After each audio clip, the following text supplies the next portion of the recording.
Hello everyone. Welcome to part 5 of your series of chapter number 1 solution. Class 12th का ये chapter है. Already हम इसके 4 parts को कवर कर चुके हैं. पार्ट 1 में हमने कॉन्सेंट्रेशन सारे वेज सीखे थे, कैसे कैलकुलेट करते हैं, कुछ न्यूमेरिकल्स भी किए थे. हेनरीज लॉ भी हमने पढ़ा था, रॉल्ड्स लॉ थर्ड पार्ट में पढ़ा था. फिर हमने सारी क्वालिटेटिव प्रॉपर्टीज फोर्थ पार्ट में पढ़ी थी और उसके साथ उनकी हमने डेरिवेशन करनी भी सीखी थी. आज हम फिफ्थ पार्ट में एबनॉर्मल मॉलिक्यूलर मास के बारे में बात करते हैं. देखिए, एबनॉर्मल मॉलिक्यूलर मास पे जाने से पहले आपको ये क्लियर होना चाहिए कि मॉलिक्यूलर मास क्या होता है. मॉलिक्यूलर मास होता है कि जब आप किसी मॉलिक्यूल की बात करते हैं, एटम्स के कॉम्बिनेशन को बोलते हैं मॉलिक्यूल. उसका जब आप मास लेते हैं, उनके एटॉमिक मासेस को प्लस कर कर, that comes out to be the molecular mass. For example, अगर मैं कार्बन डाइऑक्साइड की बात करूं और इसका मॉलिक्यूलर मास फाइंड करना चाहूं, तो ये आता है 12, जो कि आपका कार्बन का मास होता है, और 2 आपकी ऑक्सीजन हैं, दैट गिव्स यू 32, और ये टोटल आता है 44 ग्राम. ठीक है. अब मान लीजिए आपने कोई एक्सपेरिमेंट हेल्ड किया और आपने उस एक्सपेरिमेंट के अंदर आपने उसके ऊपर कॉलिगेटिव प्रॉपर्टी अप्लाई करी. कॉलिगेटिव प्रॉपर्टी में अब आप उसके मॉलिक्यूलर मास को कैलकुलेट कर सकते हैं, बिकॉज कॉलिगेटिव प्रॉपर्टीज ऐसी ही प्रॉपर्टीज होती हैं जो M2, that is mass of solute, पे डिपेंड करती हैं. उस कैलकुलेशन में अगर आपको वो CO2 का मास 44 ना मिलके कुछ और वैल्यू मिलती है, ऐसे मॉलिक्यूलर मास को कहेंगे एबनॉर्मल मॉलिक्यूलर मास. अब ये एबनॉर्मल मॉलिक्यूलर मास क्यों अराइज होता है, वो वैल्यू 44 से फ्लक्चुएट क्यों की, क्या रीजन हो सकता है इस बात का. देखिए, आपके पास 2 सिचुएशंस हो सकती हैं. आपके पास या तो डिसोसिएशन का प्रोसेस अकर हुआ हो सकता है या एसोसिएशन का प्रोसेस अकर हुआ हो सकता है. क्वालिटेटिव प्रॉपर्टी सिर्फ और सिर्फ नॉन इलेक्ट्रोलाइट्स पे डिपेंड करती है. क्यों? अगर नॉन इलेक्ट्रोलाइट्स आप लेते हैं, वो ब्रेक नहीं होते आयंस में और मासेस जो हैं उसमें फ्लक्चुएशन नहीं आती. बट अगर आपका मॉलिक्यूल आयंस में ब्रेक कर गया है या फिर अगर उसने डिसोसिएशन और एसोसिएशन शो कर दी है, तो यहाँ मॉलिक्यूलर मास वेरी करेगा ही करेगा. तो यहाँ पे हमने 2 ही सिचुएशंस कंसीडर करनी है, that is dissociation and association. Dissociation का मतलब होता है टूटना, ब्रेक होना. आप एग्जांपल देखिए, एक रिएक्शन मैंने यहाँ लिया है, जैसे ए मॉलिक्यूल है, ये ब्रेक कर रहा है into B, C and dash dash dash, मतलब कितने भी नंबर ऑफ मॉलिक्यूल्स में ब्रेक कर सकता है. हम कंसीडर कर रहे हैं कि बी के N1 number of moles create हो रहे हैं और सी के N2 क्रिएट हो रहे हैं. ऐसे करते करते N नंबर ऑफ मोल्स आप समझ लीजिए सबके क्रिएट होते जा रहे हैं. तो यहां पे पहले जब रिएक्शन को तुमने शुरू किया था, सिर्फ ए था, तो पार्टिकल्स कम थे ना. अब आपने जब डिसोशिएट करके उसको तोड़ दिया बी सी डी ई में, तो क्या आपके नंबर ऑफ पार्टिकल्स इंक्रीज हुए? जी हाँ, आपके नंबर ऑफ पार्टिकल्स यहाँ पे बढ़ जाएंगे. अब इससे होगा क्या? Observed value of colligative property जो है वो हायर आएगी, बिकॉज नंबर ऑफ पार्टिकल्स बढ़ गए. कॉलिगेटिव प्रॉपर्टीज ऐसी प्रॉपर्टीज थी जो कि नंबर ऑफ पार्टिकल्स पे डिपेंड कर रही थी. अब तुमने क्या किया, नंबर ऑफ पार्टिकल्स बढ़ा दिए डिसोशिएट करके, तो आपकी कॉलिगेटिव की प्रॉपर्टी की वैल्यू भी क्या हो जाएगी, इंक्रीज हो जाएगी. एसोसिएशन में क्या होता है? एसोसिएशन का मतलब होता है संधि हो जाना, सब इकट्ठे आ गए. तो आपके पास पहले एन मॉलिक्यूल्स थे ए के, and consider it to be 100 molecules थे ए के. आपने सबको कंबाइन कर दिया. कंबाइन करके अब आपने क्या कर दिया, उसको एक मॉलिक्यूल बना दिया. अगर 100 थे तो ये बन गया A100. तो वो सब इकट्ठे हो गए, क्रिस्टल लैटिस के अंदर आ गए. तो अब नंबर ऑफ पार्टिकल्स जो पहले अलग अलग थे, अब आपको एक हो गए हैं, तो नंबर ऑफ पार्टिकल्स अब डिक्रीज हो गए.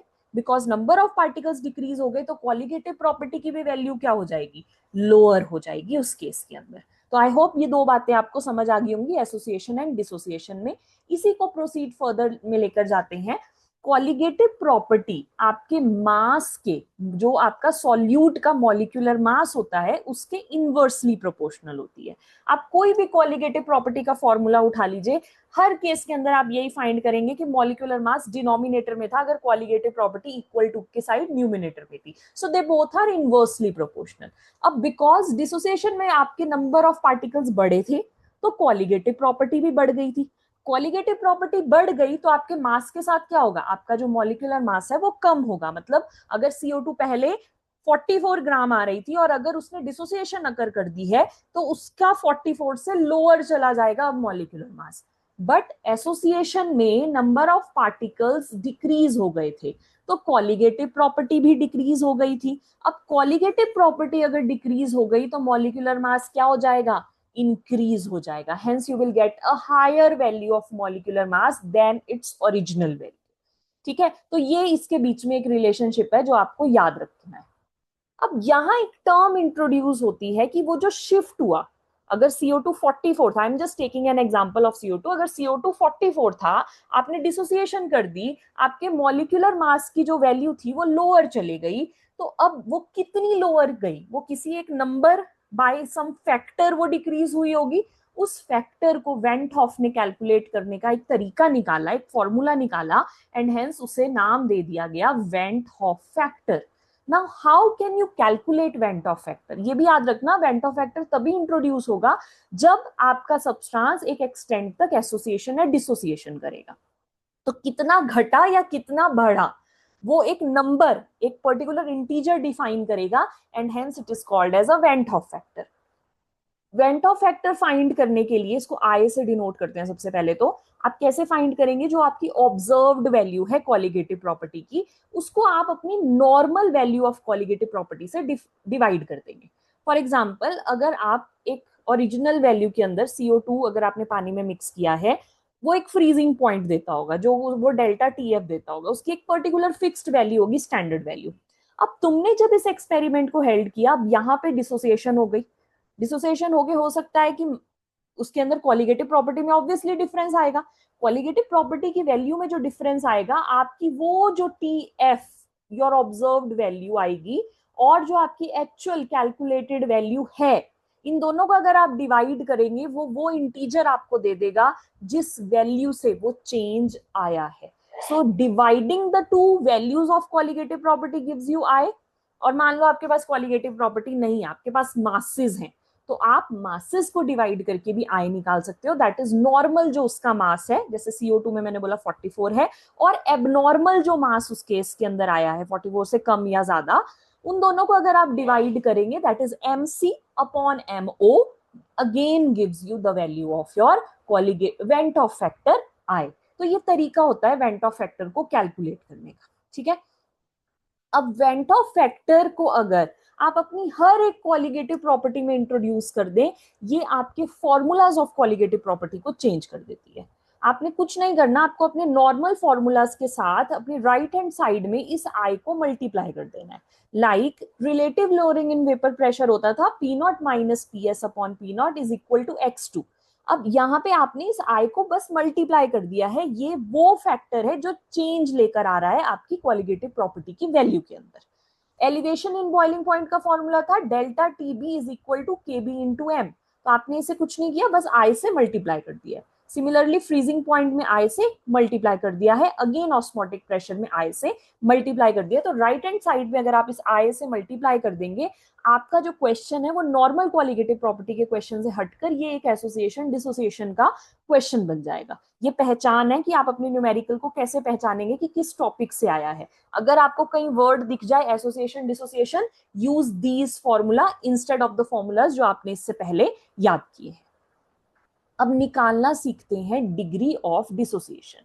अगर आपका कोई कंपाउंड A था, जो कि हमने बात करी, टूटा into N1B plus N2C and so on, पता नहीं कितने नंबर ऑफ पार्टिकल्स में ये ब्रेक कर गया। ठीक है, तो डिसोसिएशन हुई तो कितने % तक हुई, क्या उसकी डिग्री थी डिसोसिएशन की, हम उसको अब कैलकुलेट करना सीखेंगे। So degree of dissociation is basically equals to number of moles dissociated divided by total moles taken. और आप ये भी बोल सकते हो कि जो मोल्स टूटने के बाद टोटल मोल्स आपको मिल रहे हैं, अगर आप उसको पुराने इनिशियल नंबर ऑफ मोल से डिवाइड कर दें, आपको ये पता लग जाएगा कि किस एक्सटेंट तक वो डिसोसिएशन अकर हुई है, उसकी डिग्री क्या है डिसोसिएशन की। इसे हम अल्फा से डिनोट करते हैं। ठीक है, अब ये एक मैंने आपके लिए एग्जांपल लिया है, लाइक योर ए रिएक्शन, ए था, ये ब्रेक हुआ into N1B C and so on. Consider करिए जब T इज इक्वल टू 0 था, मतलब आपने रिएक्शन अभी शुरू किया था, बीकर के अंदर अभी A डाला ही था, तो उस समय A की कॉन्सेंट्रेशन क्या होगी, यहाँ पे इसके 1 मोल्स है तो कॉन्सेंट्रेशन लेट इट बी 1। तो अगर अब शुरुआत में उस बीकर के अंदर तुमने ए डाला है तो एकदम से डालते बी और सी में थोड़ा टूट जाएगा, तो इनिशियली टी जीरो पे बी और सी की क्या वैल्यू होगी, कॉन्सेंट्रेशन की 0 0 वैल्यू होगी। अब कुछ समय बीत गया और आपका रिएक्शन इक्विलिब्रियम पे रीच कर गया। अब इक्विलिब्रियम के ऊपर इसने कुछ अमाउंट ऑफ ए ने टूट कर बी और सी बना दिया है। अब ए ब्रेक होकर इसने बी एंड सी क्रिएट कर दिया है। तो मान लो ये कितना टूटा, ये अल्फा अमाउंट इसका टूट गया। अगर अल्फा अमाउंट टूट गया तो इसका कितना बना होगा, अगर अल्फा का टूटा हुआ है तो बी और सी भी अल्फा और अल्फा बना होगा। So this is alpha and this is again alpha. देखो जितना पार्ट ए रिलीज आउट कर देगा उतना ही पार्ट तो बी और सी का बनेगा ना, उससे ज्यादा या कम तो नहीं बन सकता। तो अगर आप अल्फा इसमें से डिलीट आउट कर रहे हैं, हटा रहे हैं, तो उतना ही बी और सी क्या होगा, जनरेट हो जाएगा। ठीक है, अब आपने क्या करने हैं, आपने टोटल मोल्स निकालने हैं। आपको डिग्री ऑफ डिसोसिएशन चाहिए तो रिएक्शन जब इक्विलिब्रियम पे है उस समय हम टोटल मोल्स निकालते हैं, टोटल मोल्स आफ्टर डिसोसिएशन। तो आफ्टर डिसोसिएशन मुझे मोल्स दिख रहे हैं यहाँ पे, ए के हैं 1 माइनस अल्फा, बी दे रहा है मुझे अल्फा मोल्स एंड सी दे रहा है मुझे अगेन अल्फा मोल्स। ठीक है, आप इन्हें प्लस करेंगे, सॉल्व करेंगे इक्वेशन को, minus alpha plus alpha cut जाएगा, ये आ जाएगा 1 प्लस अल्फा। अब इसके बाद आपको यहाँ पे ये भी दिख रहा है, जब ये रिएक्शन शुरू किया था आपने इनिशियल स्टेज पे, उस समय आपके जो नंबर ऑफ मोल्स थे वो कितने थे, वो थे 1। और अभी आपको डिग्री ऑफ डिसोसिएशन निकालने का तरीका बताया कि जो आपके मोल्स टूट जाते हैं डिवाइडेड बाय जो टोटल मोल्स आपके पहले थे उससे आप उसको डिवाइड कर दीजिए, यहां से आपका वेंट ऑफ फैक्टर भी निकल जाता है। So i is basically equals to 1 plus alpha upon 1, ये आपकी वैल्यू दे देगा 1, सॉरी 1 प्लस अल्फा आपकी वैल्यू आ जाएगी, डिनोमिनेटर का 1 यहाँ पे हट जाएगा। ठीक है, अब यहाँ पे इस आई और अल्फा के बीच में आप क्या कर सकते हैं, रिलेशन निकाल सकते हैं। यहाँ से अल्फा की क्या वैल्यू हो जाएगी, आई माइनस 1। तो इस तरीके से आप अल्फा को कैलकुलेट कर सकते हैं। तो ये अगर ऐसे क्वेश्चन हो जिसमें आपसे सिर्फ अल्फा पूछा हो, this is one of the way. अब इसके बाद और एक्सटेंशन हो जाती है क्वेश्चन की, कई बार वो आपसे पूछ लेता है कि डिसोसिएशन कांस्टेंट भी बता दो। डिसोसिएशन कांस्टेंट एसिड के लिए के ए होता है और बेसिस के लिए के बी होता है। इसका फॉर्मूला अगर आपको क्लास 11th याद हो, वहां पे हमने ये डेरिवेशन भी की थी और ये एक फॉर्मूला निकल के आता था C alpha square upon 1 minus alpha. तो अगर न्यूमेरिकली आप किसी तरीके से इस अल्फा को कैलकुलेट कर पा रहे हैं तो आप इस वैल्यू को यहाँ पे ले जाके पुट कर देंगे और आपके पास आपका डिसोसिएशन कांस्टेंट भी आ जाएगा। ठीक है, अब यहाँ पे बेटा ध्यान रखना, आप लोग सब जानते हैं, आपको पूरी डेरिवेशंस आती हैं, बट आपको ये नहीं पता लगता कि किस वर्ड को किस सिंबल से डिनोट करते हैं और आप अपना पूरा न्यूमेरिकल गलत कर देते हैं। तो डिसोसिएशन कांस्टेंट, कांस्टेंट है के ए, और अल्फा क्या है, अल्फा कहलाता है डिग्री ऑफ डिसोसिएशन। ठीक है, और आई क्या कहलाता है, वेंट हॉफ फैक्टर। और आई कैसे निकालोगे अब अल्फा के लिए, आई निकालने का आपको तरीका मैंने बताया, आप M C by M O भी कर सकते हैं या फिर आप अपनी ऑब्जर्व्ड क्वालिटेटिव प्रॉपर्टी को कैलकुलेटेड क्वालिटेटिव प्रॉपर्टी की वैल्यू से भी डिवाइड कर सकते हैं, तो वहां से आपको आई मिलेगा। आई को पुट करेंगे यहाँ पे अल्फा मिलेगा, अल्फा को पुट करेंगे यहाँ पे आपको के ए मिल जाएगा। तो कैसा भी क्वेश्चन हो आप इस तरीके से उसको सॉल्व कर सकते हैं। अब हमने एसोसिएशन की बात करनी है, वो डिसोसिएशन था, टूटा था। अब मॉलिक्यूल्स कंबाइन करके जब आपस में एसोसिएट कर जाते हैं, सो लेट्स लर्न कि अब यहाँ क्या होगा। तो पहले तो रिएक्शन का टाइप समझो। देखो इसके अंदर आपके एन नंबर ऑफ एटम्स थे ए के, ये ब्रेक होकर आपको क्रिएट करके दे रहे थे क्या, ए एन क्रिएट कर रहे थे। ध्यान से देखना इस स्टेप के अंदर, जब ये टी जीरो होगा तो उस समय कंसीडर करिए इसकी कॉन्सेंट्रेशन 1 है। अब यहाँ गलती ये नहीं करनी कि अगर आगे इसके आगे 2 मोल्स लिखे तो आप यहाँ 2 लिखने लग जाए, no, don't do it like that. हमेशा अपने क्वेश्चन को यहाँ पे सिंप्लीफाई करने के लिए हम रिएक्टेंट के मोल्स को 1 कंसीडर करते हैं। अब आप पूछेंगे मैम फिर ये एन कहाँ जाएंगे, ये मैं आपको भी बताती हूँ एन कहाँ जाएंगे। तो जब इक्विलिब्रियम रीच हो जाएगा तो उस समय ये अल्फा इसमें से रिलीज होगा और इसमें से अल्फा बनेगा, अल्फा बनेगा but alpha divided by n बनेगा, बिकॉज हमने यहाँ जब 1 कंसीडर किया तो आप ऐसा समझ लो इसको जब आप 1/n और 1/n से दोनों तरफ मल्टीप्लाई कर देंगे तो ये n और ये n कट जाएगा, जो कि यहाँ पे 1 मोल्स रह जाएंगे, और ये जो 1/n का फैक्टर है वो यहाँ पे आके मल्टीप्लाई हो गया। This will make your numerical solving easier. तो हमेशा इस बात को ध्यान में रखना कि जब ये इस टाइप के क्वेश्चन करें तो इस a को 1 कंसीडर करके चलें, ताकि आप अपने क्वेश्चन में गलती ना करें। ठीक है, बाकी अब हमने सेम ही करना है। इसके बाद आपके एसोसिएशन के बाद, आफ्टर एसोसिएशन, आपके नंबर ऑफ जो मोल्स बन रहे हैं, moles is equal to 1 minus alpha plus alpha upon n. हमने इन सबको क्या कर दिया, टोटल कर दिया, तो ये बन जाएगा 1 minus alpha by n. So this will be the case. और बिफोर कितने थे, 1 थे, तो आई की क्या वैल्यू हो जाएगी वेंट ऑफ फैक्टर की, 1 minus alpha upon n upon 1। This will give you 1 minus alpha upon n. यहां से आप इसको फर्दर सॉल्व करेंगे तो ये आ जाएगा n, सॉरी इसका आप एलसीएम लेंगे सबसे पहले, i is equal to n minus alpha upon n, and n will go that side, it will be ni is equal to n alpha, n minus alpha, and alpha will be n minus ni, n को common लेके it will be 1 minus i। ठीक है, अब आप ना यहाँ एक बात नोटिस कर रहे होंगे कि जब हमने अल्फा एसो डिसोसिएशन के लिए पढ़ा था, तो उस केस के अंदर जो आई की वैल्यू थी दैट वाज 1 प्लस अल्फा। ठीक है, मतलब जब आपकी डिसोसिएशन होती है तो आपकी आई की वैल्यू ग्रेटर देन 1 आती है। बट जब हमने एसोसिएशन के केस के अंदर पढ़ा तो आप यहाँ नोटिस करेंगे ये आया 1 माइनस अल्फा बाय एन। तो इसका मतलब एसोसिएशन के केस में आई की वैल्यू लेस देन 1 आती है। ये आपका एमसीक्यू का भी क्वेश्चन बन जाता है, तो इस बात को ध्यान रखेंगे कि किस तरीके से ये वैल्यूज जो है वो वेरी करती है। अगेन सेम स्टोरी ही चलेगी कि अगर आपके पास अल्फा है, आपके पास आई है, आप उसमें आई की वैल्यू कैसे कैसे फाइंड कर सकते हैं, आप M C by M O कर सकते हैं, वैल्यू को पुट करें, अल्फा निकलेगा, अल्फा को पुट करें, के ए या के बी आपके पास कैलकुलेट हो जाएगा। इसको हम न्यूमेरिकली अभी सॉल्व करके समझेंगे तो आपको ये ज्यादा समझ आएगा। इसकी डेरिवेशन आपसे पेपर में नहीं पूछी जाती, सिर्फ और सिर्फ इसकी न्यूमेरिकल सॉल्विंग स्किल्स आपको आनी चाहिए।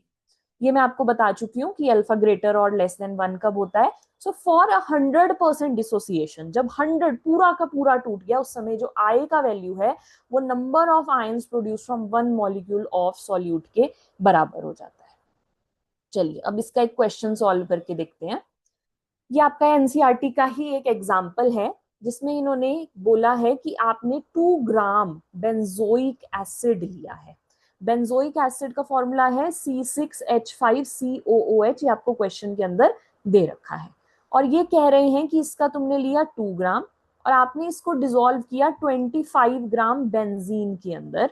C6H6 जो कि आपने ली 25 ग्राम, shows a depression in freezing point to 1.62 kelvin.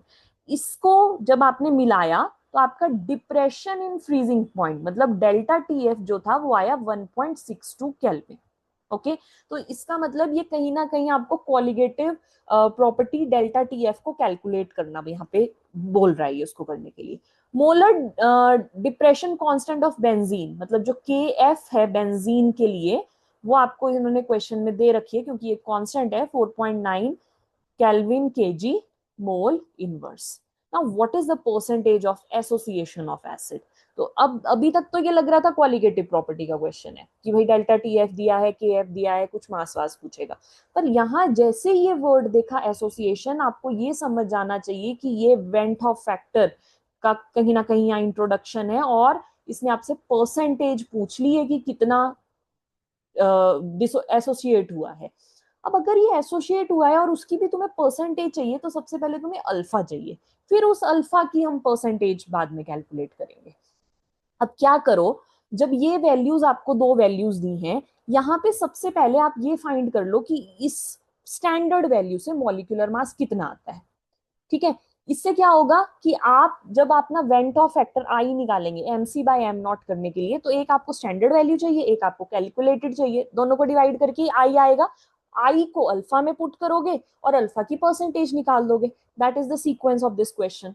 तो इन वैल्यूज को हम यूज करते हैं। देखो डेल्टा टी एफ का फॉर्मूला होता है के एफ इंटू योर मोलैलिटी अब डेल्टा टी एफ मोलैलिटी को ओपन करना है अब हमने, के एफ इंटू एम। अगर आपको पार्ट 1 याद हो, अगर आपने नहीं देखा हो please go and visit over there.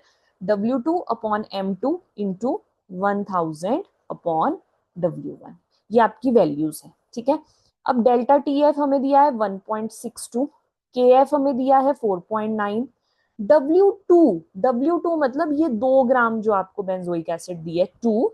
Benzoic acid का मॉलिक्यूलर मास, यही तो टास्क है निकालना। आप अपनी स्टैंडर्ड वैल्यू यहाँ पुट नहीं करेंगे, ठीक है। आपका ये जो मास है M2, इसको हम M2 डाल देंगे।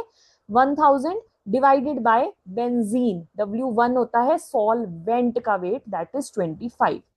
यहाँ से आप M2 को कैलकुलेट करेंगे। On calculating all these value you are going to get your value 241.98 gram per mole, ठीक है। ये जो M2 की वैल्यू आ गई, ये आ गई आपकी एक्सपेरिमेंटल जो वैल्यू आ गई। अब हमें I के लिए एक और जुगाड़ लगाना पड़ेगा, दैट इज आपको अपना M2 of benzoic acid calculate करके भी देखना पड़ेगा, जो C6H5COOH है। यहां से जब हम M2 को कैलकुलेट करेंगे, it comes out to be 122 gram per mole. ये है इसका नॉर्मल मॉलिक्यूलर मास। अब देखो आपके पास दो मॉलिक्यूलर मास आ गए, एक आगे जो आपको एक्सपेरिमेंटल डाटा से मिला था, दैट इज 241.98, और एक वैल्यू आई जो इसके फॉर्मूला में, जो इसका एक्चुअल मास होना चाहिए था। So there is a difference ना। तो दोनों वैल्यूज को अगर डिवाइड करोगे तो पता लग जाएगा किस इंटीजर का चेंज आ रहा है यहाँ पे। So i is equal to your normal molecular mass divided by your observed molecular mass. तो नॉर्मल मॉलिक्यूलर मास होता है 122, आपने एक्सपेरिमेंट में क्या ऑब्जर्व किया 241.98। यूनिट सेम थे, कैंसिल हो जाएंगे, तो ये वैल्यू आ जाएगी 0.504। अब इस आई का क्या करेंगे, इससे अल्फा निकालेंगे, क्योंकि हमें उसकी क्या चाहिए, एसोसिएशन की परसेंटेज चाहिए।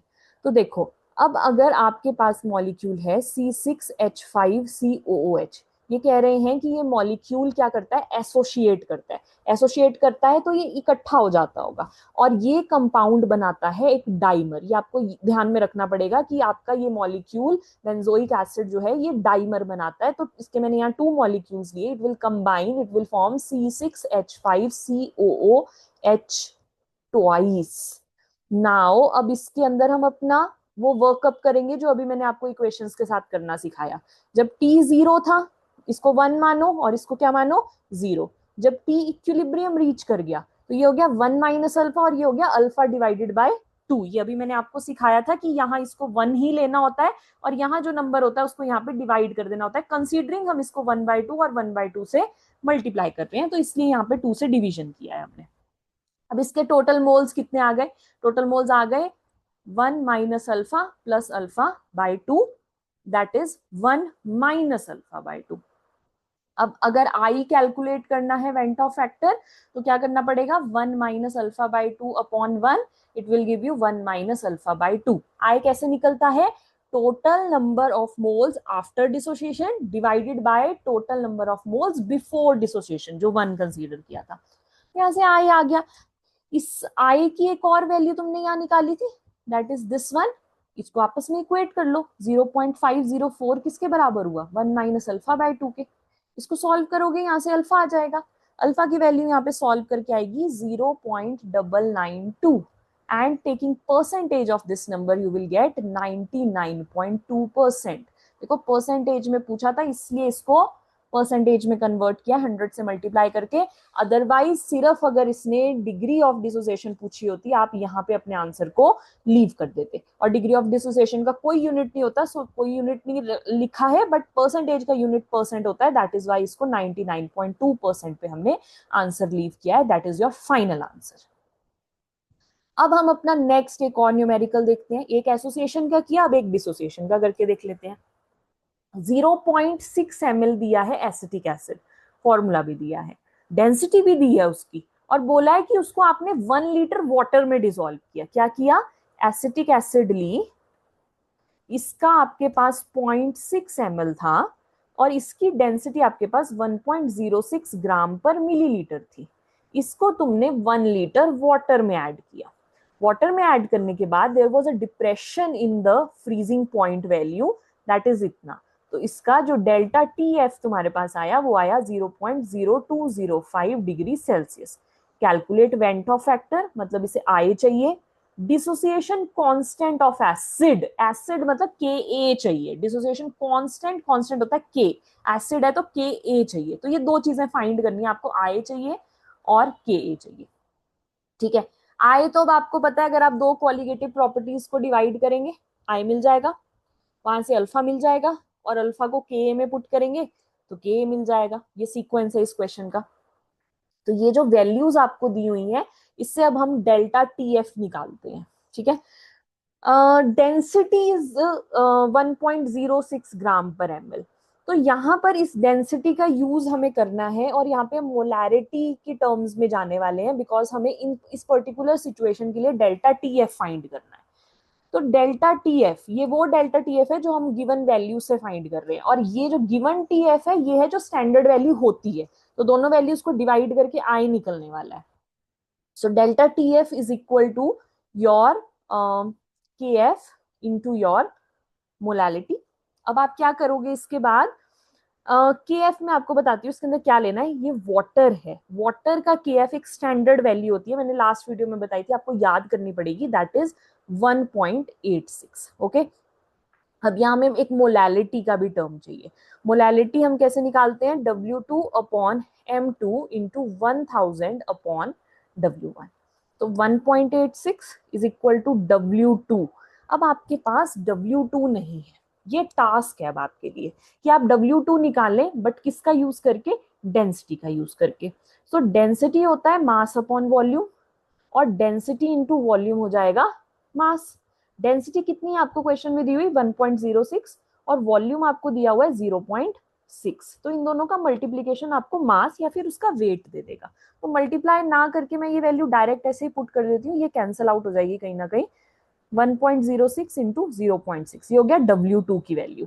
ठीक है, divided by M2, M2 of this formula CH3COH, इसको आप कैलकुलेट करेंगे तो ये M2 आता है 60 आपके पास, इंटू 1000, और W1, अब W1 जो दिया हुआ है यहाँ पे, ये दिया है ग्राम पर मिलीलीटर में।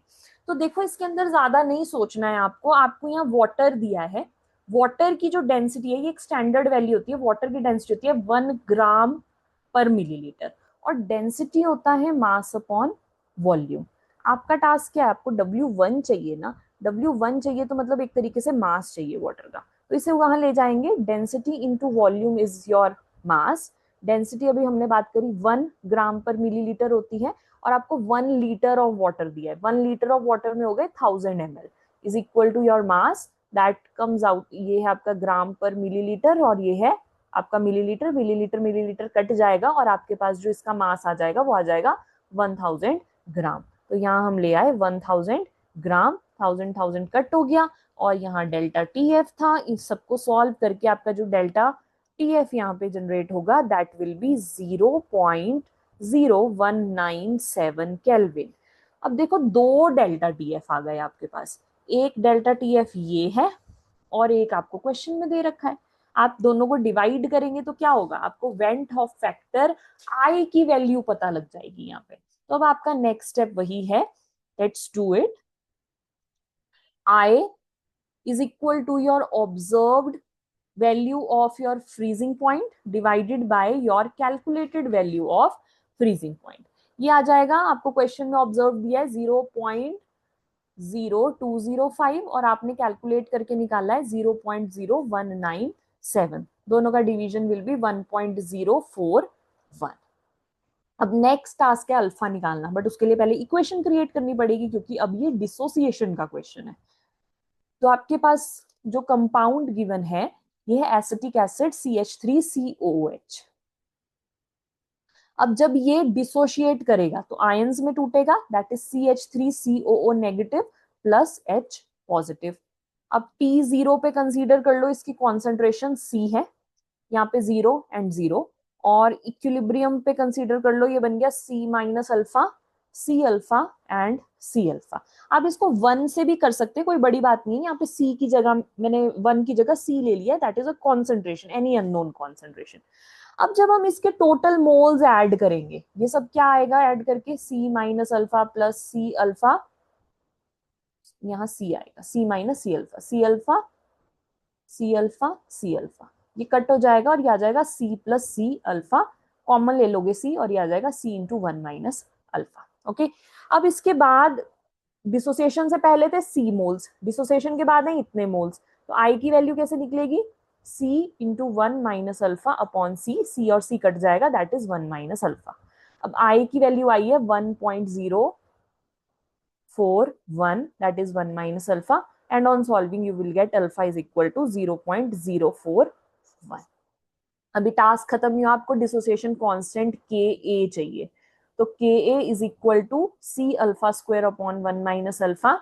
सी क्या है, सी होता है कॉन्सेंट्रेशन, दैट इज मोलैलिटी है इस केस में, वो हमने पीछे देखी थी कैलकुलेट करके, 0.0106 आ रही थी।